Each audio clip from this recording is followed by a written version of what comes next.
అది కాదని వాళ్ళని అడిగారు ఎవరన్నా? వాళ్ళు ఏదైనా ఎప్పుడైనా బయటకు వచ్చారు అసలు ఇప్పుడు వరకు? వాళ్ళ భయాలు వాళ్ళకు ఉంటాయి కదా సార్. ఆల్రెడీ ఒక మనిషిని పోగొట్టుకున్నారు, ఇంకో ఇద్దరు పాపలు ఉన్నారు, వాళ్ళు చంపేస్తామని బెదిరింపులు ఉన్నాయి. అంటే అలాంటి బయటికి ఇప్పుడు సోషల్ మీడియాలో టీవీలో హర్ష్ కుమార్ కరుణాకర్ ఆరోపిస్తున్నారు. దాని మీద పోలీస్ కేసు పెట్టారు. ఆ సుగుణాకర్ రావు అంటే ఎవడండి? సుగుణాకర్ రావు అంటే ఎవడు? ఎవరతను? అంటే ఎమ్మెల్యే ఎంపీయా? అంటే ఏమన్నా పదవి ఉందా? అంటే ఏదైనా పార్టీలో కాదు సార్, అది కాదండి. ఏదైనా అది కాదు సార్. ఆయనకి ఏదైనా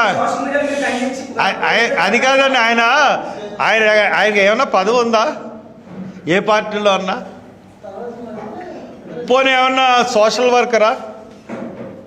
ఎవడో ఏదో క్వశ్చన్ గాడు బచ్చానా కొడుకు అది కాదండి. అప్పుడు అది కాదండి, మీరు పలానా ఓడు మా ఎమ్మెల్యే కంటెస్ట్ చేశాడంటే, పలానా ఓడు మీ మీద ఆరోపణ చేశాడంటే దానికి సమాధానం చెప్తాను. రోడ్డుని అది కాదు సార్. రోడ్డు మీద బోర్డు మంది నన్ను ఆరోపిస్తూ ఉంటారు. వాళ్ళ ప్రతి ఒక్కడికి నేనెందుకు సమాధానం? బచ్చగాళ్ళకి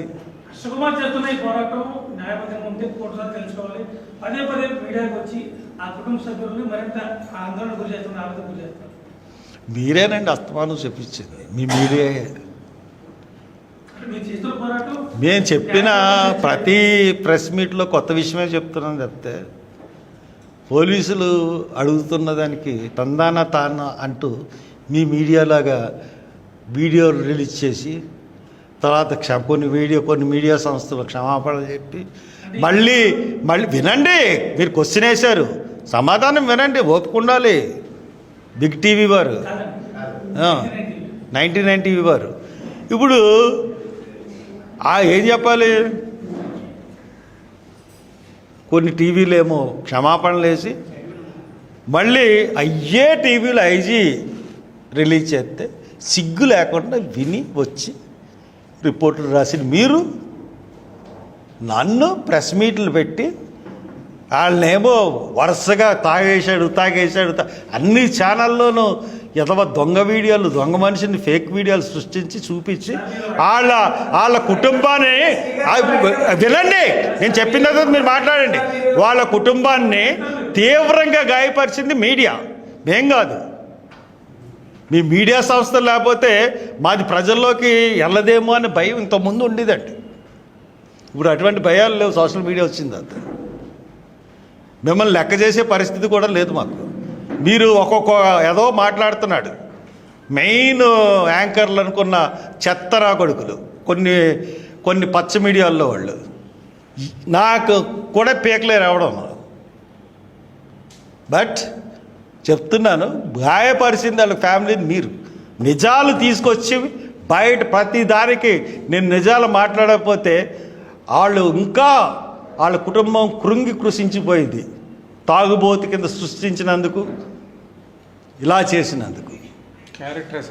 ఎంత క్యారెక్టర్ అసాసినేషన్ చేసిందండి మీడియా? ఇప్పుడు మాట్లాడండి మీరు.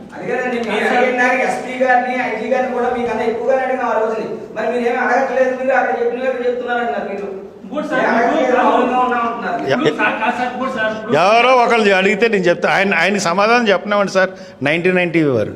మీరు చెప్పండి, అడగండి.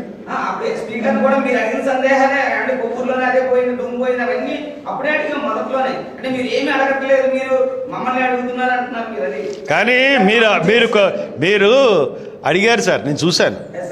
మొన్న ప్రెస్ మీట్లో కూడా నేను అప్రిషియేట్ చేశాను మిమ్మల్ని. ముఖ్యంగా మా సన్నీ కూడా అప్రిషియేట్ చేశాడు. కానీ మీరు అడుగుతున్నారు. నేను మీడియా అని అంటున్నానంటే ఇక్కడ కూర్చున్న వాళ్ళ గురించి మాట్లాడట్లేదు. మీడియా సంస్థలని, ప్రభుత్వంతో భాగస్వామ్యం లేకపోతే బతకలేని మీడియా సంస్థలని, ప్రభుత్వానికి సపోర్ట్ చేసి పదవులు తెచ్చుకున్న మీడియా సంస్థల్ని.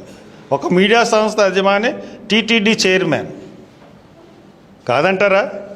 ఒక మీడియా సంస్థ యజమానికి బోలు భూములు కప్పుపెడుతుంది వీళ్ళ గవర్నమెంట్లో ఉన్నప్పుడు. వీళ్ళు మీడియా సంస్థల చైర్మన్లు, వీళ్ళు టీవీ నుంచి మనం అంతకన్నా ఎక్స్పెక్ట్ చేస్తామండి. ఇవన్నీ చూస్తూ ఉంటుంటే సార్ మీరేదో అడుగుతుంది. నేను మీడియా విలేకరులతో పని లేదని ఎందుకంటానండి?